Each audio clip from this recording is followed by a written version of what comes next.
ये सब हम बच्चों को निःशुल्क सिखा रहे हैं अपनी एनजीओ में। बहुत बार ऐसा भी हुआ कि लगा कि सब कुछ छोड़ दूं, फिर उसके बाद नहीं तो ऐसी ऐसी सिचुएशन मेरे सामने आई है कि मुझे लगा कि कुछ नहीं है, सब कुछ छोड़ दो। मैं यहाँ कैराना क्षेत्र में जो मैंने देखा है, ये देखा है लड़कियों के मामले में हमारा जो क्षेत्र है वो बहुत पीछे है। हाँ जी, देखो दिक्कतें तो आती है। सब ये बोलते हैं ये क्या है, कुछ नहीं है, ऐसे पागल है तो फ्री सिखा रही, इस तरह नहीं चलने वाला इसका पार्लर। क्या नाम है जी आपका? मेरा नाम रश्मि सैनी है। तो क्या करती हैं आप? मैं विजय लक्ष्मी कल्याण समिति नाम से एक एनजीओ चला रही हूँ। कहाँ पे? कैराना में। तो कितना टाइम लगभग आपको हो गया? भैया 7 साल हो गए। 2018 से मैं ये काम कर रही हूँ। 4 साल तक मैंने इसमें सिर्फ एक्सरसाइज और योगा कराया लेडीजों को, जो कि निःशुल्क था। उसके बाद आइडिया आते आते जैसे सबसे मिलते हैं, फिर आइडिया दिया कि आप एनजीओ रजिस्टर्ड करा लीजिए। 2 साल मुझे रजिस्टर्ड कराए हो गए। उसके बाद मैं लड़कियों को ब्यूटी पार्लर, सिलाई और एजुकेशन, ये सब हम बच्चों को निःशुल्क सिखा रहे हैं अपनी एनजीओ में। तो किस तरह की चुनौती आपके सामने आई? ऐसी कौन सी चीज़ें आपको लगी कि मुझे ये सब करना चाहिए? और फिर घर में भी होता है, समाज में भी होता है, क्षेत्र में भी होता है कि लड़की है ऐसे घूम रही है। कितनी चुनौती आपके सामने आई? भैया देखो, ये चीजें तो आती हैं अगर लेडीज घर से बाहर निकलती है और जो एक सामाजिक काम कर रही हो, जहाँ से उसे कोई इनकम भी नहीं है और वो फिर भी घर से जा रही है, अपना टाइम दे रही है, तो उसमें फैमिली वालों का भी और गांव वालों का भी और पूरे ही समाज का तो बहुत अड़चने आती हैं जिनका सामना करना पड़ता है। बहुत बार ऐसा भी हुआ कि लगा कि सब कुछ छोड़ दूं, फिर उसके बाद फिर 1-2 दिन अपने आप को समझाया, सब कुछ जो अपने साथ के हैं उन्होंने हौसला बढ़ाया, फिर दोबारा से स्टार्ट किया। नहीं तो ऐसी ऐसी सिचुएशन मेरे सामने आई है कि मुझे लगा कि कुछ नहीं है, सब कुछ छोड़ दो। अब क्या मन करता है? अब तो जो भी है भैया, बस यही है, विजय लक्ष्मी कल्याण समिति। कितनी बच्ची अभी आपके पास सीखने के लिए आती हैं? भैया देखो, रजिस्ट्रेशन तो काफी हो रहे हैं हमारे पास, पर जो लड़कियां अभी सीखने आ रही हैं वो 50+ हैं जो रेगुलर आती हैं। तो कोई टाइमिंग होती है बच्चों की या फिर? हाँ जी, टाइमिंग है। जो बच्चे स्कूल के बाद आते हैं, जो पढ़ रहे हैं स्कूल के बाद आते हैं, वो 2 बजे से आते हैं, और जो नहीं पढ़ रहे हैं वो 11 बजे से आ जाते हैं। कितने बच्चों का एडमिशन कराए? क्योंकि आपने एजुकेशन की भी बात की न, कुछ बच्चे ऐसे थे आपके पास जो आए पढ़ नहीं रहे थे, आपने उनके एडमिशन कराए? हाँ जी, ऐसी तो 2 ही लड़कियां हैं जो किसी कारण से फैमिली के इश्यूज की वजह से या गरीबी की वजह से नहीं पढ़ रही थी। हमारे कहने से जो 2 बच्चों के एडमिशन हो गए जो पढ़ रही हैं। तो टोटल लगभग 50 से ऊपर बच्ची आती है अभी? हाँ जी, जो रेगुलर आ रही हैं, और जो हमारे पास रजिस्ट्रेशन है फिलहाल, जो किसी कारण नहीं आ रही हैं, आएंगी, कह रही है हम 2 महीने बाद आएंगे, 3 महीने बाद आएंगे, वो तो हमारे पास 200+ है रजिस्ट्रेशन हो रहे हैं जिनके। तो आप अकेली हैं, आपके साथ कोई काम करता है? नहीं, मैं अकेली नहीं हूँ, मेरे पास जो और लेडीज हैं जो रेगुलर नहीं आ पाती, पर एक है मेरे पास सना खान, जो हमारा पार्लर का काम वही सिखा रही है, जो डेली हम दोनों डेली आते हैं। तो वो सना है, फिलहाल भी है यहाँ। तो अब मैं जो सना है जो ब्यूटी पार्लर का काम सिखाती है, अब उनसे बात करेंगे। आपका क्या नाम है जी? सना खान है मेरा नाम। तो आप कितने सालों से काम कर रही हैं विजय लक्ष्मी कल्याण समिति में? मैं लगभग 2 साल से काम कर रही हूँ। आप क्या काम करती हैं यहाँ पे? मैं यहाँ पे ब्यूटिशियन का कोर्स कराती हूँ लड़कियों को। कितनी लड़कियाँ आपके पास सीखने के लिए आ चुकी हैं अब तक लगभग? मेरे पास 50 तो आती है डेली। नहीं, जो पूरी अगर काउंटिंग करें 2 सालों में कितनी बच्चे सीख के चली गई यहाँ से? चली गई 120+। 120+ हो गई। हाँ जी। तो कोई अड़चन आई परिवार की तरफ से या फिर समाज की तरफ से कि भाई? हाँ जी, देखो दिक्कतें तो आती है। सब ये बोलते हैं ये क्या है, कुछ नहीं है, ऐसे पागल है तो फ्री सिखा रही, इस तरह नहीं चलने वाला इसका पार्लर, ऐसे सब बोलते थे। तो अब कैसा लगता है? तो मतलब अच्छी खासी बच्चियाँ सीखने के लिए आती हैं। देखो बहुत अच्छा लगता है। अपने लिए तो सभी जीव है, आप किसी के और के लिए जी का देखो तो आपको तब पता चलेगा जिंदगी के असली मायने क्या होते हैं। आपके हस्बैंड क्या बोलते हैं आपको? हस्बैंड तो पूरे सपोर्ट करते हैं। तो उन्होंने कभी कुछ नहीं बोला। और क्या लगता है जो चीजें होनी चाहिए थी बच्चों के लिए, आपको ऐसी कौन सी कमी नजर आई जो बच्चे बताती हों घर से आके, या इस तरह की चीजें? देखो हमारे यहाँ ना मुस्लिम इसमें सबसे ज्यादा ये प्रॉब्लम है, लड़कियों को पढ़ाते नहीं, बाहर नहीं निकालना चाहते, तो इस वजह से आगे नहीं बढ़ पा रही लड़कियां। तो मेरी तो सबसे यही हुआ है कि अपनी लड़कियों को पढ़ाए, पढ़ेगी तो आगे बढ़ेगी। तो आपको लगता है बच्चियां कामयाब हो जाएंगी इस फील्ड में हाँ जाने से? जी, हो जाएगी। कितना समय लगता है कोर्स को सीखने में? 6 महीने का कोर्स है। बिल्कुल निःशुल्क है? हाँ जी। तो रजिस्ट्रेशन फीस कितनी रहती है? कुछ 500 है फिलहाल, 300 पहले 300 थे, अब हमने 500 कर दिए। वो भी इसलिए लड़कियां ये ने सोचा है फ्री सिखा रहे तो कुछ नहीं सिखा रहे, थोड़ी फीस होनी चाहिए। तो आप इतने लंबे समय से काम कर रही हैं, तो कैसे मैनेजमेंट होता है? बिजली का बिल भी होगा, आना जाना भी होगा, बच्चों के लिए जो सामान आता है, कैसे मैनेजमेंट होता है सारी चीजों का?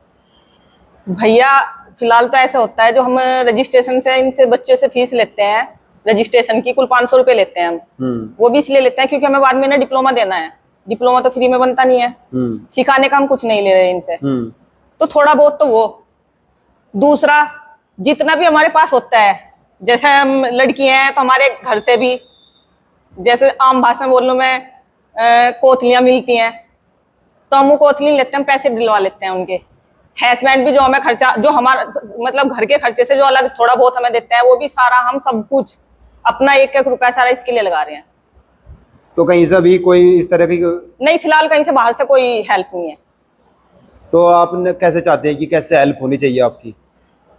अभी जब जैसे इतने साल से हम मेहनत कर रहे हैं, अभी हमारी मेहनत रंग ला रही है, सबको पता चल रहा है, सब देख रहे हैं, तो हम ये चाहते हैं, देखो भैया बिना देखे तो कोई नहीं देता, जब कोई चीज दिखाई देगी तभी उसमें हेल्प करेंगे। अब जितनी मेहनत हमने की, इतनी लड़कियां हमारे पास आ रही हैं, सिलाई हम इन्हें बच्चों को, मशीनें, सब चीज हमने हेल्प मांग के देख लिया। ऐसा नहीं है कि हेल्प मांग के नहीं देखी हमने, पर ये है कि बिना कुछ देखे कोई नहीं देगा। तो एक चीज और है, गवर्नमेंट से भी हेल्प मिल जाती है, पर उसके लिए 3 साल का टाइम चाहिए। 3 साल हमारी रजिस्टर एनजीओ चाहिए, और उसमें हमने क्या क्या काम किया 3 साल तक वो दिखाना पड़ता है हमें। तो अभी 2 साल हुए हैं, तो जितना हमारा जिस तरह से ये चला है उतना ये 1 साल और हम मेहनत कर लेंगे, फिर हमारी समाज भी हेल्प करेगा। ये चीज मतलब ये मैं अपने विश्वास से कह रही हूँ, समाज भी हेल्प करेगा, सब हेल्प करेंगे और हमें गवर्नमेंट से भी हेल्प मिलेगी। जैसे आज हमारा ये राखी का कंपटीशन हुआ था, इसमें 3 लड़कियां फर्स्ट सेकंड थर्ड 3 प्राइज लेके आई हैं। मेहनत सबने की है, सबने अच्छा किया है, ठीक है, ये नहीं कि किया नहीं है। आगे से जो भी कंपटीशन होगा, नेक्स्ट मंथ होगा सिलाई का कंपटीशन, पूरा 100% हर लड़की को देना है अपना।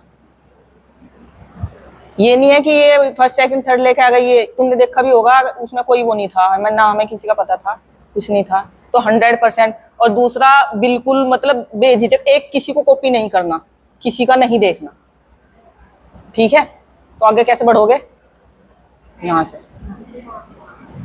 अगली बार सबको मेहनत करनी है, पूरा 100% देकर सबको अपने फर्स्ट आने का दिमाग में ये रखा करो कि हमें फर्स्ट आना है। दूसरा, अभी विजय लक्ष्मी कल्याण समिति है, तुम लोग यहाँ कर रहे हो, हम आपस में कंपटीशन कर रहे हैं। तुम्हारा जो कंपटीशन हो रहा है आपस में हो रहा है। जब अगर हम कहीं बाहर कंपटीशन में जाएंगे तो विजय लक्ष्मी कल्याण समिति अगर कंपटीशन में जाएगी तो दूसरों के साथ होगा। समझना उस चीज को। अभी तो हमारा क्या हो रहा है, हम आपस में खेल रहे हैं, खुद ही हार गए, खुद ही जीत गए। अब तैयारी हमें किस लेवल की करनी है कि कंपटीशन और कोई हो रहा है, वहां हम जा रहे हैं, वहां हमें फर्स्ट लाना है। तो वहां ये नहीं होगा कि नाजिस फर्स्ट आ गई या फमा फर्स्ट आ गई, नहीं, वहां नाम बोलेगा, जो माइक में बोलेगा विजय लक्ष्मी कल्याण समिति, तो लड़कियां जाएंगी, इस तरह से होगा। ये तुम्हारा, हाँ, तो ये तुम्हारा जो बाहर तुम्हें फर्स्ट आने का जो एक जज्बा है, जो जुनून है, और जो हमारा नाम है, ये करना है। ये एक किसी पर्टिकुलर एक इंसान की संस्था नहीं है, ये पूरे जितनी भी हम सारी लड़कियां हैं, ये सबकी ताकत है, एकता है ये हमारी। हम फिलहाल ऐसे ऐसे, कोई कहीं से है, कोई कहीं से है, मैं झाड़खेड़ी से हूँ, ये वहां से है, मोहम्मदपुर राय से है, तो हमें ये विजय लक्ष्मी कल्याण समिति क्या है, ये समझ रहे हो ना, तो ये ताकत है। तो आप क्षेत्रवासियों को, खासकर महिलाओं को क्या संदेश देना चाहती हैं? किस तरह का आप चाहती हैं कि बच्चियां किस तरह आगे बढ़ेंगी? क्या बताना चाहेंगी आप, जो माँ बाप हैं, जो गार्जियन हैं, उनको क्या बताना चाहती हैं? मैं यहाँ कैराना क्षेत्र में जो मैंने देखा है, ये देखा है लड़कियों के मामले में हमारा जो क्षेत्र है वो बहुत पीछे है। क्या एजुकेशन के मामले में देख लो, मतलब पता नहीं कैसी मानसिकता है, कौन से टाइम में जी रहे हैं कि लड़कियों को घर से बाहर नहीं निकालना चाहते हैं। लड़कियों को जैसे हम एक ये लेके चले हैं कि हर लड़की सेल्फ डिपेंड होनी चाहिए, हर लड़की आत्मनिर्भर हो, वो अपने पैरों पर खड़ी हो, कल को कोई भी सिचुएशन उनके सामने आए तो कुछ भी ऐसा ना हो कि भाई उन्हें किसी के सामने हाथ फैलाना पड़े, वो अपना उतना कमा सके कि घर चला सके। इतना तो खैर हम कर ही देंगे, अगर वो कुछ भी काम सीखती हैं, घर बैठी बैठी लड़की इतना कमा लेगी कि वो अपना घर चला लेगी। लड़की, और जिस चीज का डर है माँ बाप को, वो किस वजह से है, घर से बाहर नहीं निकालते, किस वजह से नहीं निकालते कि हमारी लड़कियां कुछ इधर उधर की सुन के कुछ गलत ना हो जाए, कुछ गलत ना कर लें। यही तो रीजन है। गलत कहाँ से कर लेंगे? अगर आप उन्हें टाइम दोगे, उन्हें हर चीज के गलत सही के, गलत तो तब करेंगे जब उन्हें गलत सही नहीं पता होगा। अगर उन्हें पता होगा क्या गलत है क्या सही है, तो जानबूझ के कुएं में कौन गिरेगा? अगर माएँ टाइम निकाल कर, पूरा टाइम देकर अपनी बच्चियों को सही गलत बताएंगी और फिर वो उन्हें पढ़ाएंगी भी और काम भी सीखने भेजेंगी, कभी भी कोई भी प्रॉब्लम नहीं आती। प्रॉब्लम तब आती है तब हम अपने बच्चों से बात नहीं करते। अगर हम उनसे बात करेंगे, उनके मन की बताएं लेंगे और सही गलत उन्हें बताएंगे क्या सही है क्या गलत है, तो ऐसी सिचुएशन आएगी नहीं कि बच्ची कोई गलत कदम उठाए। इसी चीज का भैया आज के टाइम में इसी चीज का सारे पेरेंट्स को डर यही है कि बच्ची कुछ गलत ना कर ले, कुछ गलत ना कर दे, समाज में हमारा नाम नीचा ना हो जाए, हमारा जो सम्मान है वो हम वही जो आजकल के यहाँ जो हमारे क्षेत्र की भाषा है कि हम कहीं मुंह दिखाने लायक नहीं रहेंगे, बच्चों को बाहर जाएंगी कुछ गलत कर देंगी तो हमारा तो क्या बोलते हैं उसे इज्जत ही चली जाएगी। तो ये सब चीजें तब होती हैं जब हम अपने बच्चों को सही गलत बताएंगे ही नहीं। अगर हम सही गलत बताएंगे, और सबसे बड़ा है एजुकेशन, अगर हम उन्हें पढ़ाएंगे तो ना 100% सही गलत का पता होगा। जब वो पढ़ेंगी ही नहीं तो उन्हें कैसे पता होगा क्या सही है क्या गलत है? तो मेरी तो सब पेरेंट्स से हाथ जोड़कर यही है कि अपनी बच्चों को पढ़ाएं और उन्हें जो वो करना चाहती हैं, जिस भी फील्ड में वो आगे बढ़ना चाहती हैं, उनका सपोर्ट करें, उन्हें बढ़ाएं, ना कि उन्हें पीछे हटाएं।